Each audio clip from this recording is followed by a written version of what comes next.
Tonight's Cocalico Supervisor meeting for June 4th. Order, please rise and pledge allegiance to the flag. I pledge allegiance to the flag of the United States of America and to the republic for which it stands, one nation, under God, indivisible, with liberty and justice for all. Thank you.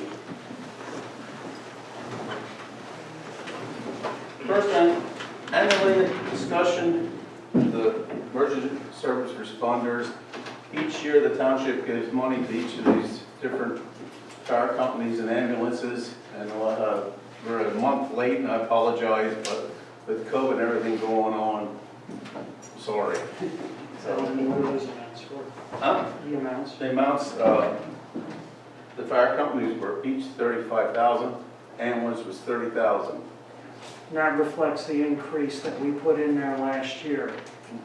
Because you guys, that's the discussions we had last year, that really that it wasn't keeping up with the rate of inflation for your donations. That's also down forward. If any one of you would like to give any input to us at this time, Scott's first. Well, I guess from Rangestown Fire and EMS, we appreciate the help. I guess as you know, moving forward, we're going to need more and more help. It's becoming harder and harder to get the volunteers. More competition in the fundraising end. The reimbursements on EMS are a little bit short. So as we move forward, we need to become partners, I think, and work much closer together to keep our service operating effectively and efficiently for our community. Okay, thanks, Scott. Thank you. No photos tonight because of COVID. I just really wanted the money anyway. Rick, do you have anything to say for EMS? Other than thank you, no, I think Scott covered it. Okay, thank you. Chad? Would you like to add to it? I know, Scott did a very good job with that. Thank you very much. Thank you. We should have shook hands. And Jill? Thank you. From Smokestown. This is Stevens. Oh, yeah. I think on behalf of Smokestown, we'd like to thank you, and we appreciate it. And especially nowadays, I mean, our whole fundraising, like the other fire companies, have ceased, and we really appreciate it. Thank you very much. Well, I know we appreciate what you do for the community. So thank you very much. Rick, Jeff, you want to say anything? No, I just echo Alan's thoughts. You know, we can't do it without you. We're happy you're here to help. You know, people don't realize normally what the volunteers in the community do, and it would be nice if they could understand and give you a big thank you like we could. But you know, it's I always feel it's part of our job to help get your word out there too, your mission statement, to help you be able to raise funds and continue on like you do. So, you know, whenever there's any thoughts there about how we can help you to move forward, you know, I'm all open ears. So, but once again, yes, thank you for what you do. Marcy? You're welcome. No, I can't say thank you enough. And I know that those checks are a very tiny token of what your budgets are. But I just can't say thank you enough. Okay. Thank you. And if you want, you may leave now. Okay. Okay, advertisement of meetings. June 4th, Board of Supervisor meeting was duly advertised in accordance to the second-class Township Code in the Equity Review newspaper, December 11, 2019. We had an executive session on Monday, June 1st, for personnel matters. First motion of tonight's meetings is to accept a letter of resignation submitted by Officer John Appleton with the effective date May 22nd. I'll make that motion. I will second that. Any comments or questions? All in favor, say aye. Aye. Opposed, no. Motion carried. Thank you. The open financial director position was duly advertised in the Lancaster newspaper on May 3rd, 2020. Applicants were received and interviewed, have now concluded. The township manager was given a directive at our recent executive session to extend an offer of employment, which has now been accepted. The next motion is to hire Judith R. Loomis for the full-time salary position as East Cocalico Township Financial Director with the effective starting date June 15, 2020 or before, provided that all the pre-employment testing and zoning requirements are satisfactorily met. And I'll make that motion. Any comments or questions? Need a second. I'll second that. I'm sorry, I'm in a hurry. Any comments or questions? All in favor, say aye. Opposed, no. Motion carried. If I might just have a word, we once again, for the public knowledge, we've been struggling for the last several months with the position. I personally am thankful that we've had Penny and other office personnel to step up and make a bridge to this hire. We had the opportunity to interview Ms. Loomis, and I'm excited to see that we're finally bringing somebody in to help out. You know, within a certain amount of time here, I think we'll be getting back on track there. And thank you. We need that. Do you have any other comments or? No, just for the public's knowledge, it's an extremely important position. It's one of those positions that's very much behind the scenes, but the amount of work that goes through that office, the amount of financial analysis that has to go through that office. I want to personally thank Penny for holding down the fort single-handedly while that's going on, because again, that's more than a full-time position back there. The candidates that we reviewed, they were outstanding candidates. I was beyond impressed with the resumes that we saw, the caliber of their experience, the education levels, and we had, I think it's important to note, that was not a decision that was made lightly. We had some pretty extensive executive sessions related to selecting the right person. And I want to thank my fellow board members. I want to thank Tony, the chief was involved, and Penny, because they went for hours and hours, and all the information, all the feedback is critical in making the right choices. So thank you for the commitment and the time to put in. And like Jeff, I am very excited, based on what I see, to have her come on board. Would like to have had it today or yesterday, but Yesterday. Yeah, yesterday. yeah. Good. So Thank you. Thank you. Appreciate that.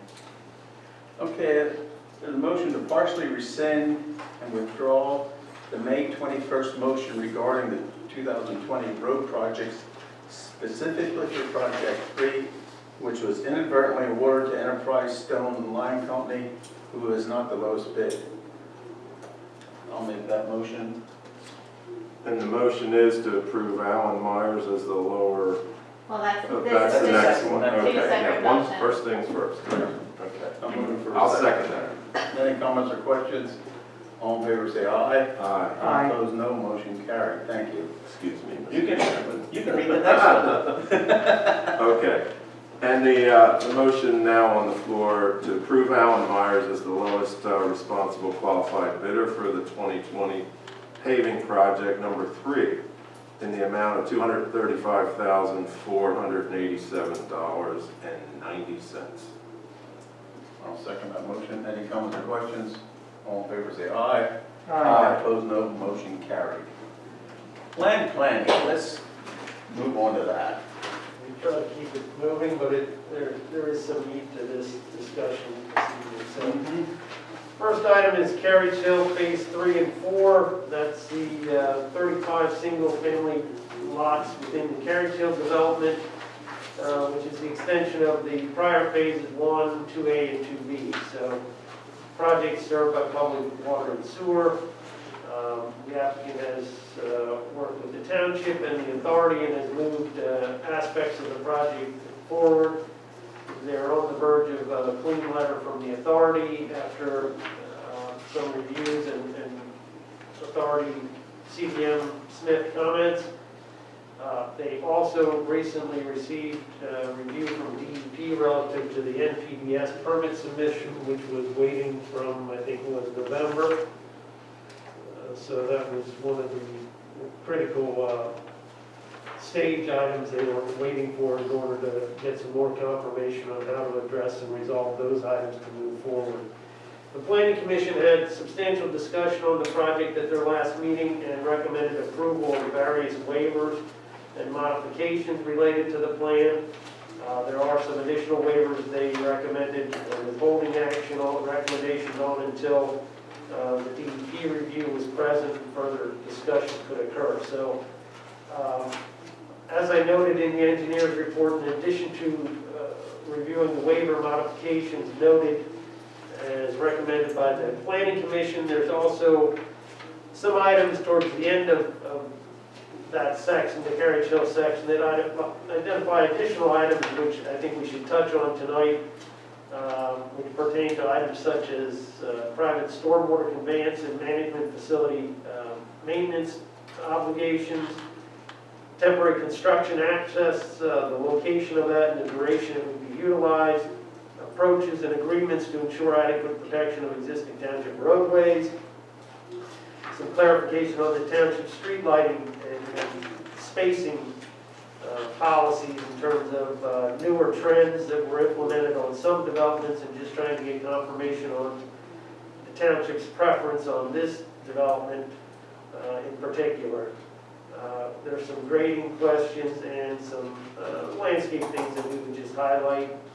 Also, this development has initially been told by the post office that even though it's a single-family dwelling, standard suburban residential development, that they will be required to have mailbox clusters. They have since pursued, I guess, some legal advice and some other consultation, and are trying to go back and communicate with the post office in light of the current deliveries set up for the prior phases, and are hoping to be able to push that through to allow the continuation of the individual mailboxes through the remainder of the phases.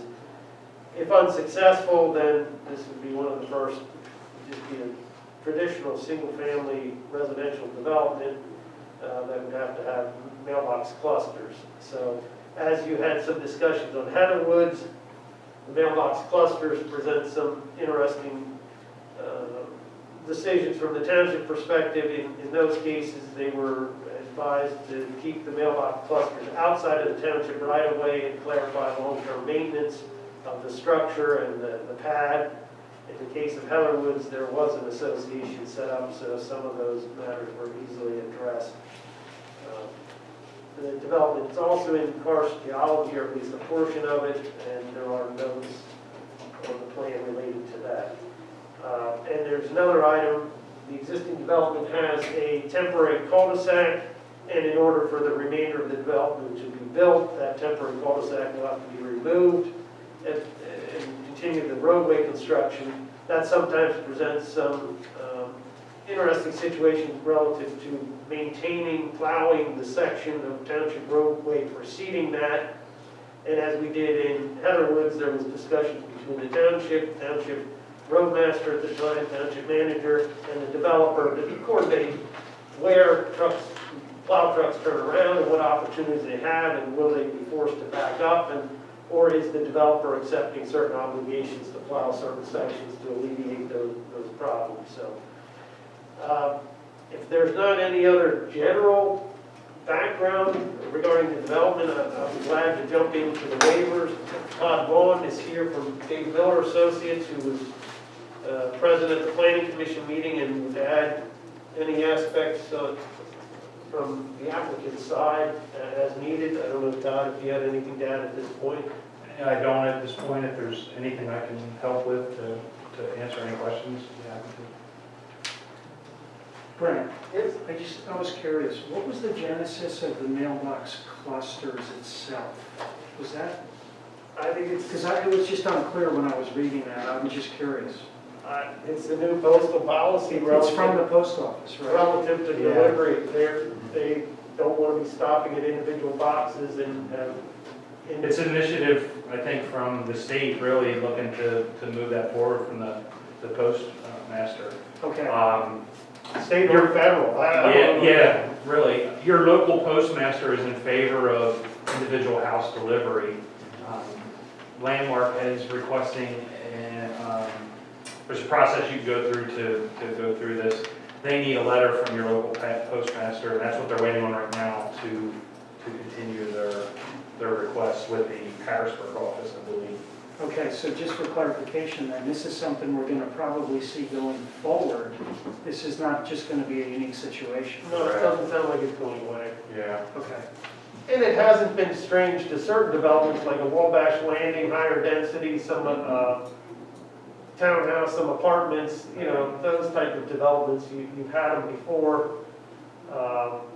And like it indicated, Heather was some semis, some others, some townhouses, you've had mailbox clusters there, but this would be the first freestanding, single family. single residence. family that would, yes, and Okay, declare. So the interesting thing in a single-family development that it adds is that where do you put it? If it's outside of the right-of-way, whose property is it on and who's responsible? And up until this point, the prior manager,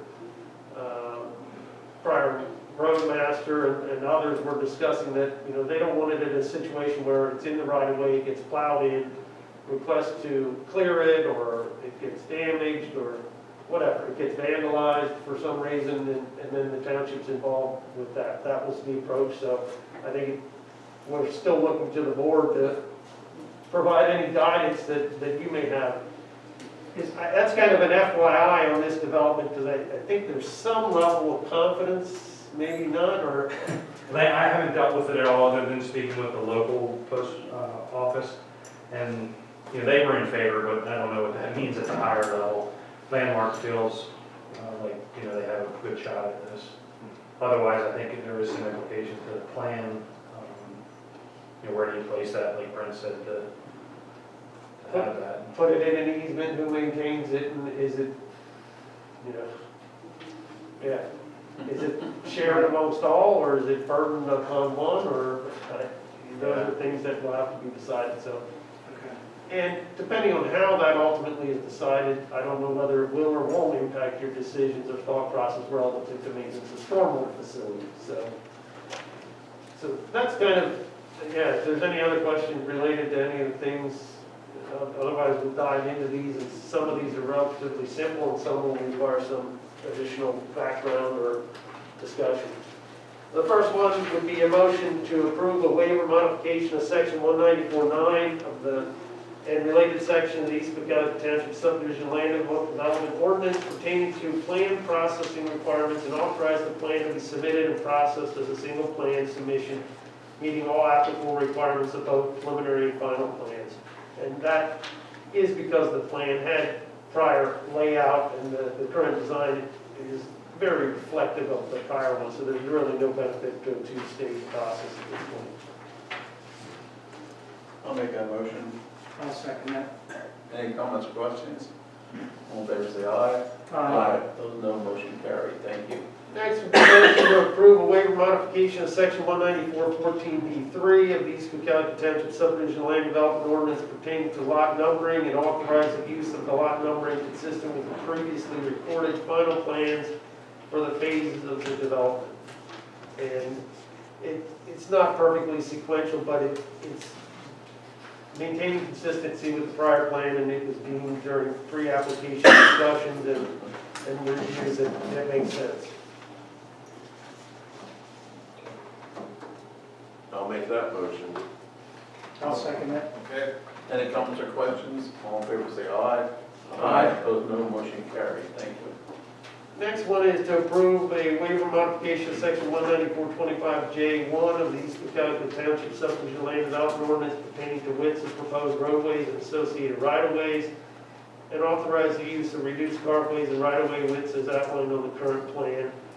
Essentially, this was based on prior discussions and pre-application meetings where it models the Stony Point, more recent Stony Point development in terms of roadway widths and right-of-way widths, and was an incentive from prior manager, prior township road or township transportation engineer and myself to encourage right sizing to the extent possible. So that would be the recommended motion.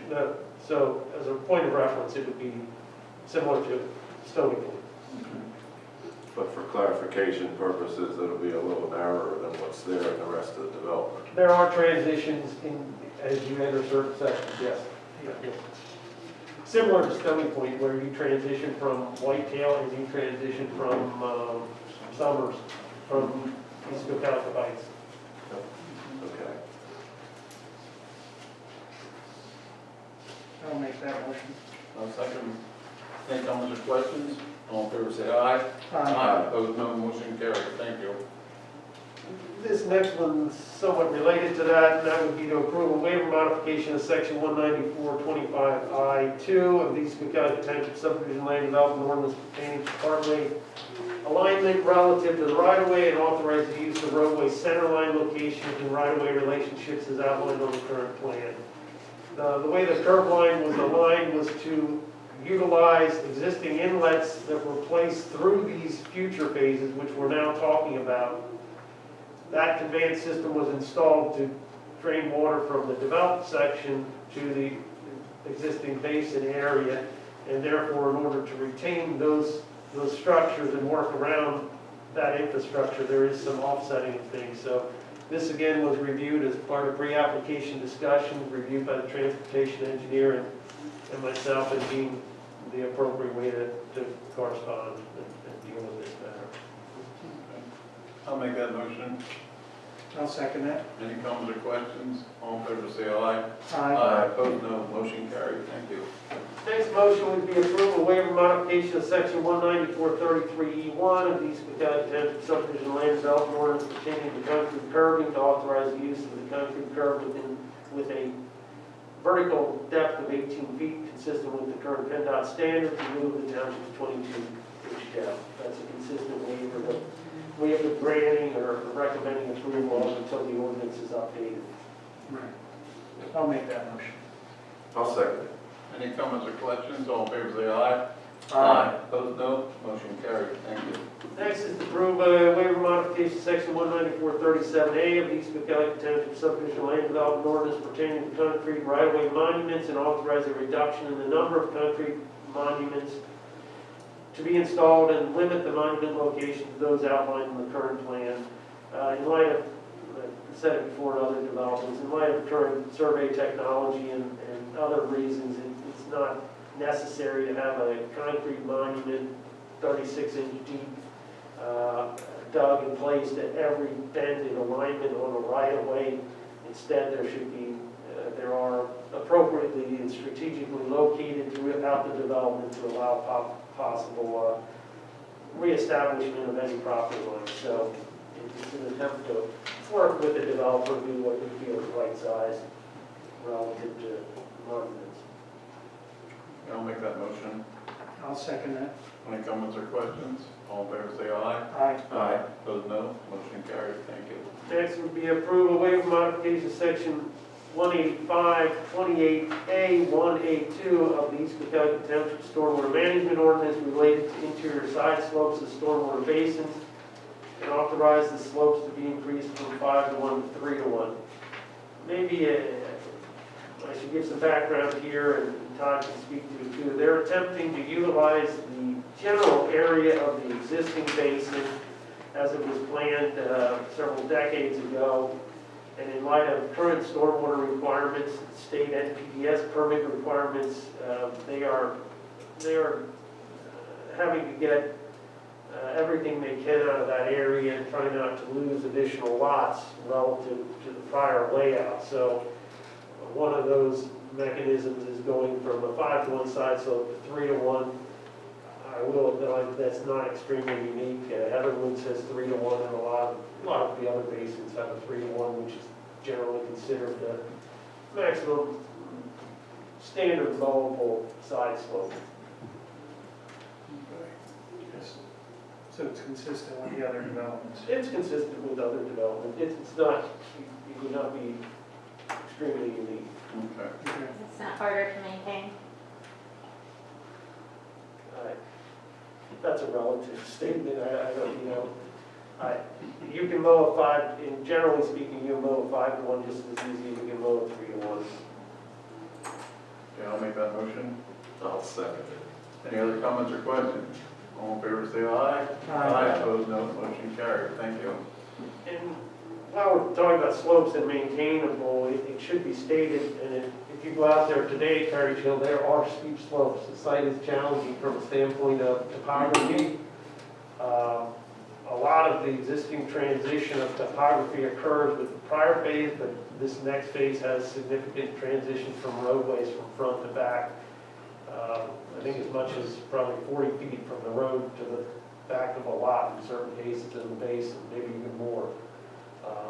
Today, there's probably 25 feet or so from certain lots to the backyard. Some of those slopes are 2-to-1 and have been identified as non-mow and maintained as taller grass, and that's occurring out there today and will be occurring on certain of these lots.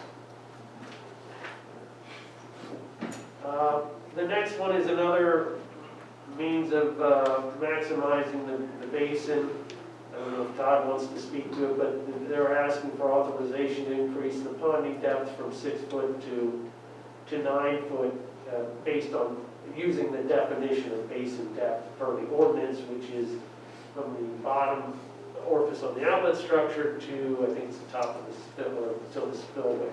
So the motion as recommended for approval by the Planning Commission would be to approve a waiver modification of section 185-28 A2B of the East Cocalico Township Stormwater Management Ordinance related to the depth of the stormwater basin actually, and authorize the use of a basin depth of 9 feet in lieu of the 6-foot maximum. I'll make that motion. I'll second it. Any comments or questions? Nope. All in favor, say aye. Aye. Opposed, no. Motion carried. And at any point somebody wants to see a portion of the plan, Casey, I can put it up on the screen if you have specific ones. The next discussion pertains to basin fencing. The ordinance has a requirement for basin fencing. In the case of Heatherwoods, most recently, there was limited fencing proposed back behind certain units where the grade transitioned down towards the basin and had dwellings above the basin. All of those areas were fenced. Other areas were not. If the basin was adjacent to the stream in the case of Heatherwoods or the natural wetland areas, it was not fenced. The Planning Commission had some discussion about the basin fencing and ultimately agreed with the location where the fence is shown per the applicant's current plan, which if you're looking at that screen, it would be, if you see lot 12 on the left, the dwelling on lot 11 is not labeled. The dwelling for lot 11, or the lot numbers within the basin, and what that's indicating is that as they're presenting it, the owner of the house on lot 11 would own the basin. The fence starts at the property corner between, or adjacent to lot 12. And it goes straight across the rear of lot 10, 11, 10, I'll call it the rear of 11, it's really not, but it's the backyard of 11. The rear of lot 10, the rear of lot 9, the rear of lot 7, and the rear of lot 6, and then stops.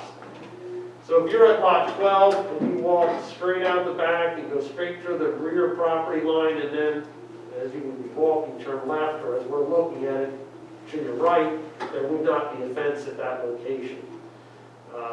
And then there would be no fencing around the berm on the lower side, which would be the bottom left portion of the basin. What you're looking at is the stream tributary is the bottom left, with the different riparian zones shown there. The existing contours aren't coming up on this page, but it would show the berm is right where number 11 is. Then you go down into the basin bottom, and then you climb back up, heading to the rear of those lots 10, 9, 8, 7, and 6. So the basin side slopes within the ponding area or within the area of the easement are 3 to 1, and once you get out of there, the rear lots of lots 6 and 7 have 2 to 1 slopes. The fence is shown on lots 6, 7, 9, and 10 within a 5-foot easement, and the applicant is proposing that the fence be maintained by the owner of lot 11.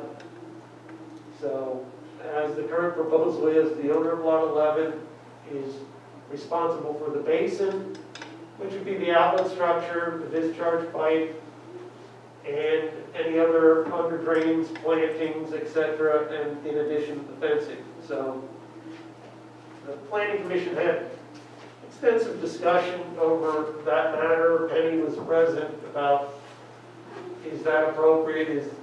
And one of the other review comments in my letter, which you have, indicates the township needs to make a decision on how is this to be maintained. Is it private, to be maintained by an individual property owner, similar to certain developments that we currently have, such as, say, a Stony Point or Rose Hill? Or is it to be maintained by an association, like a Wabash or a Heatherwoods or something like that? And what are the, differences between those developments and those types of maintenance? The applicant and Todd, I'll let Todd explain, but I think the applicant is pretty intent on keeping it to one party. And this is the same developer that developed Landmark, which developed Stony Point. And a similar situation was utilized there. Yeah, I mean, it is Landmarks. They would like to keep the ownership of the basin to the owner of lot 11.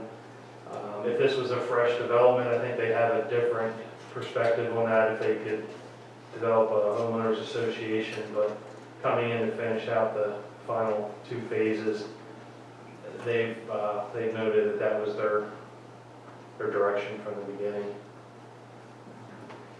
And there's challenges with that, and they have to educate the owner of lot 11 buying that and full disclose, what buying lot 11 means.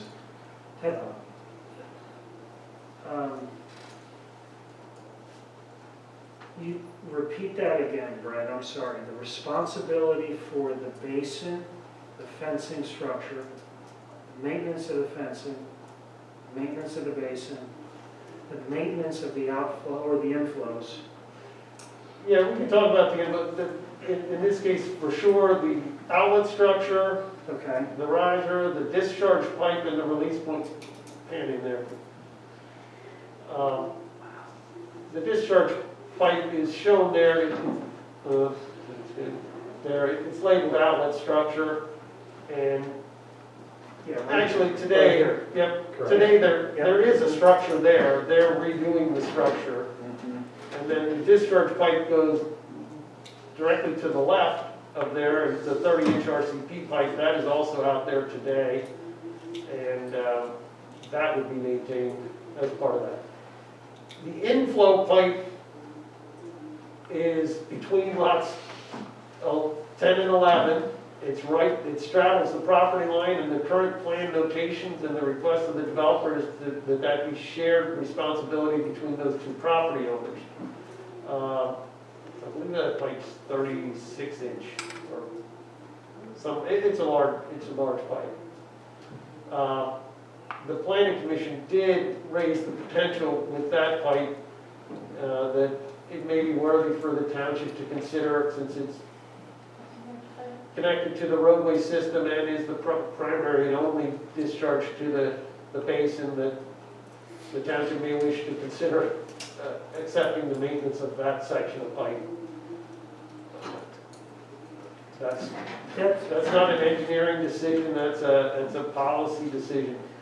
And to some, that may sound like a strange situation, but that is really fairly typical. You go to, whether it's Ridgeview by the elementary school, you go to Rose Hill, you go to Old Homestead, you go to Mortgage, all these basins end up collecting water from the streets and the inlets within the streets, in addition to off the lots and the dwellings.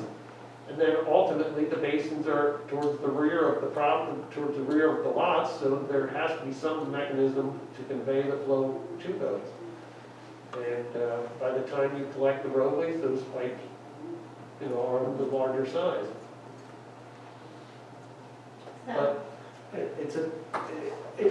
we're trying to share you the information so you can make the decision, and you hear the developer's request, and both of us are here to answer any questions you have. But long-term maintenance of these facilities is not going away. Ken's inspecting, township's required to ensure they're properly maintained, which some may view as a positive in that it should be more repetition in inspecting it and shouldn't be left to a condition where it's very hard to get it back to where it needs to be. So generally speaking, just like cars and everything else, routine maintenance can alleviate substantial cost, but in the end, there is infrastructure and it's not maintenance free.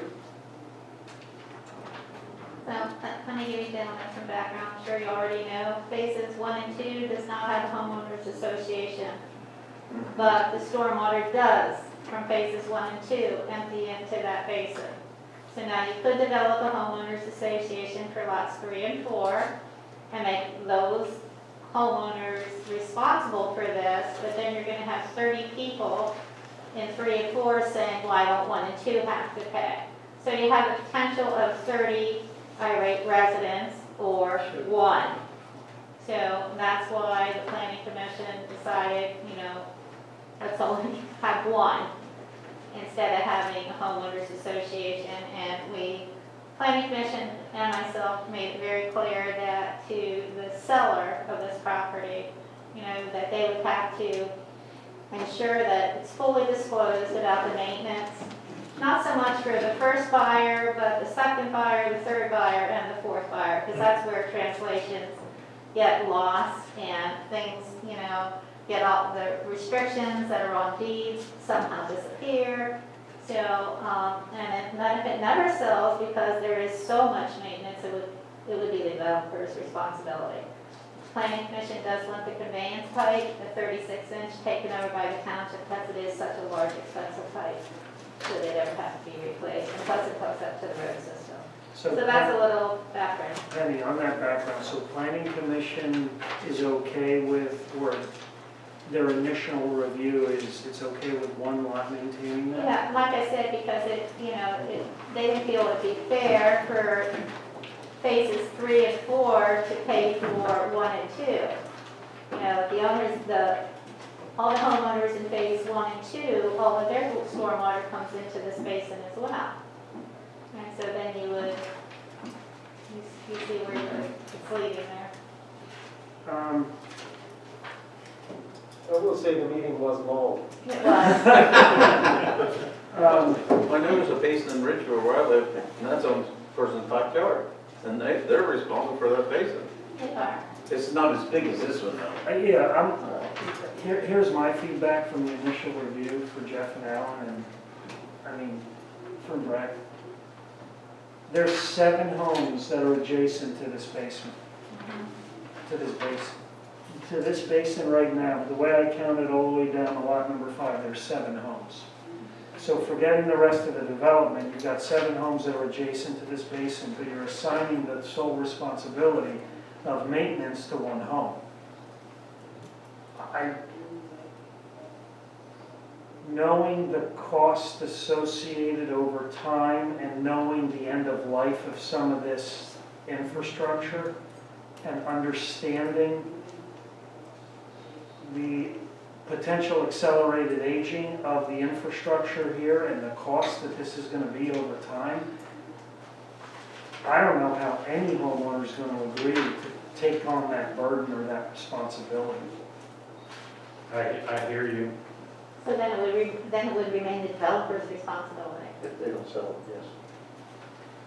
Yeah, if they couldn't sell the lot to the way it is now, if they couldn't sell it, they would own that lot and they would own that basin and the maintenance. Yeah, and I'm just being very open with you Yeah, in no, terms of, I mean, I don't know, I wouldn't touch that lot.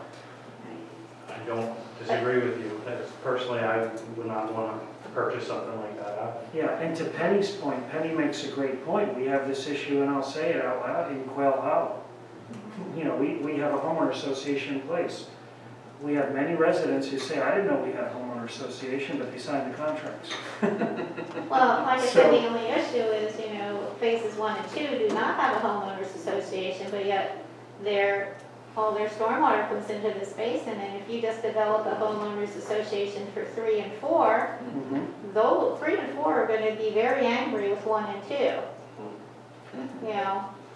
So, They'll probably come to the township to say if there's anything That's going correct. on in those phases to deal Yeah. with that. that's correct. Well, right, Yeah. but the homeowner for Lot 11 can also come to us and complain like crazy That's that I that's got. correct. So But then that was my I'm whole point. carrying Do you the want burden. do you want one person here being angry, or do you want 30? That was my whole point. That was the whole point. 1 or 30. We had that exact situation in Rose Hill. Person owns that huge basin. They're the fourth, possibly fifth owner of that property over the last 30 years. They had no idea that was part of their agreement when they signed on. And that was my biggest issue with talking to them. How do we make sure that those restrictions stay on the deed? So every time that deed is transferred, that whoever is buying that will be aware of that. And I understand that that is no guarantee, but, It's highly likely, but there's a chance that, things do get dropped in deeds. We see. Well, that's, honestly, that's the attorney's responsibility that's reviewing the closing documents, and they own it. Yeah, especially if you do title insurance and you do the search on the deed, and And that stuff anybody, should not fall off. right, and but- unless they're paying cash for that home, they're doing title insurance. And that's something I shared with Penny, that, we will try and do everything we can to make sure that the documentation is in with that deed, disclosing what the township feels needs to be there.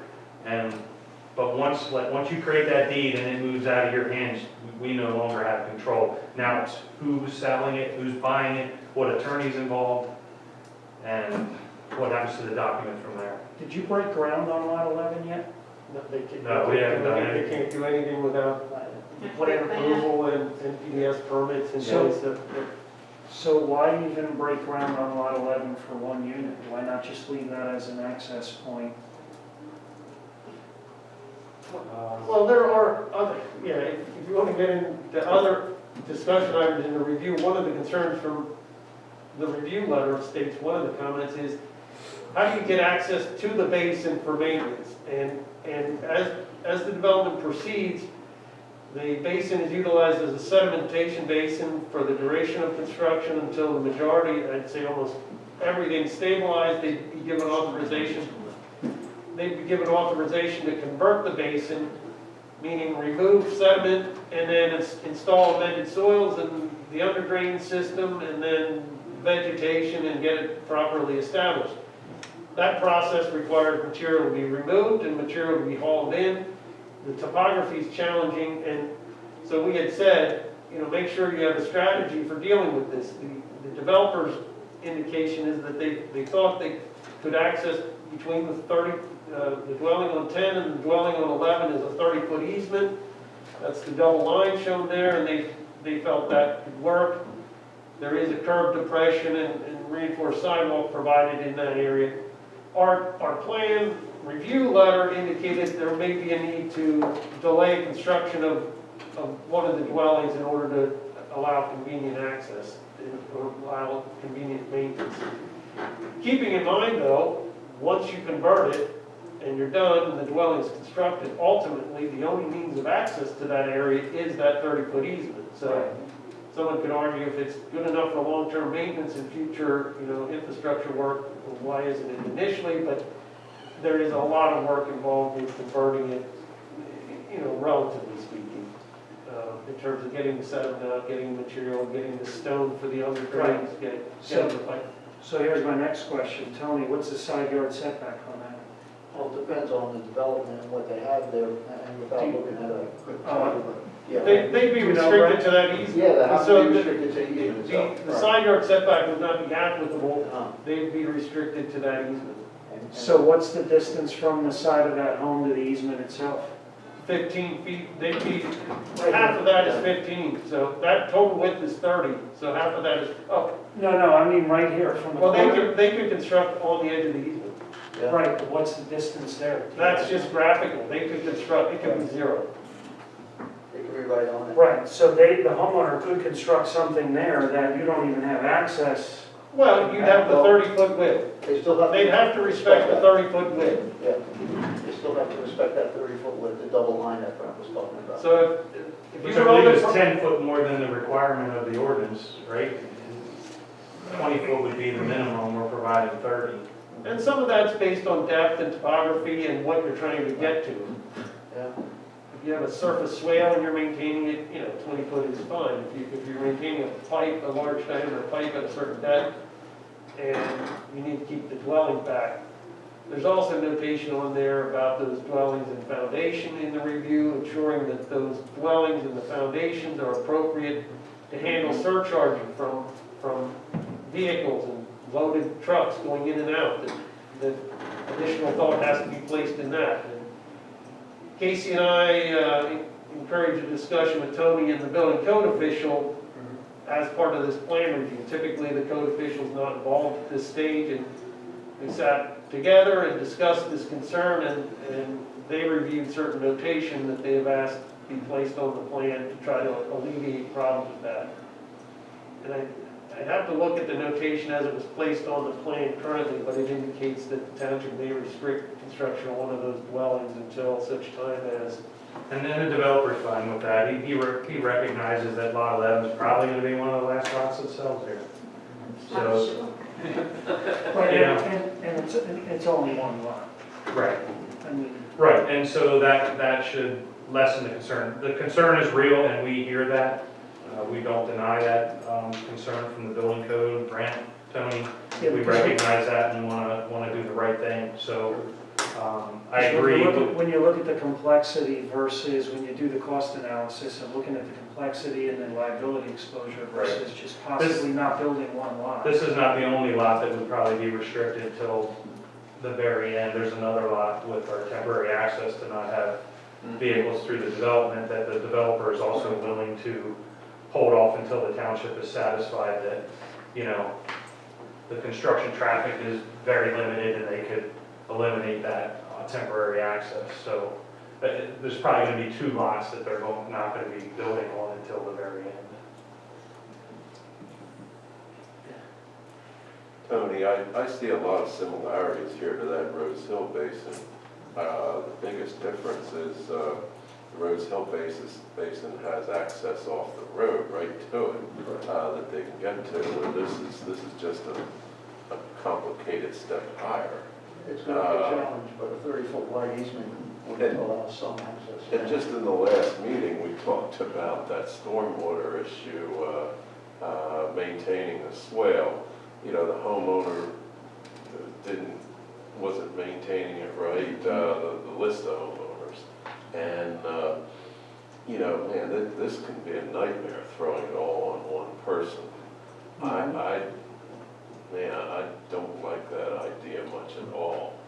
I hear what you're saying about a homeowners association. The other phases of it, they're not involved. But at the same time, you've got 30-some houses here that,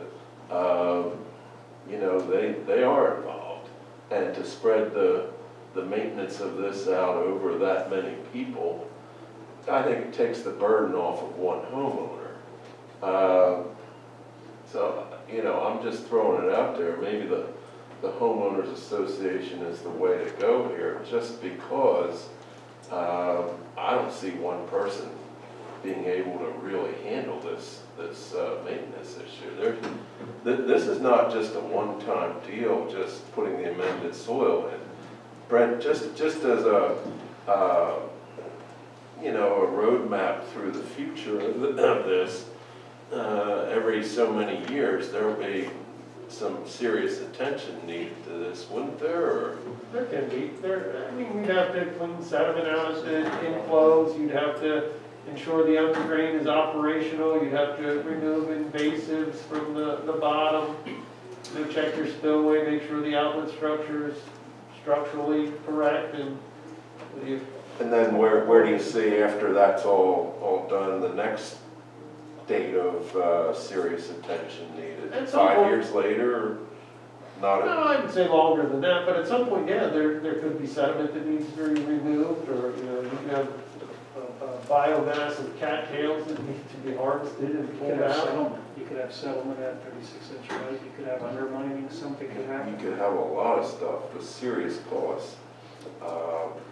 I'd like to see us stay away from that Rose Hill situation where one person, they say, I can't afford to the upkeep on this. Wasn't that kind of the scenario there, Tony? Yeah, the latest owner was very surprised.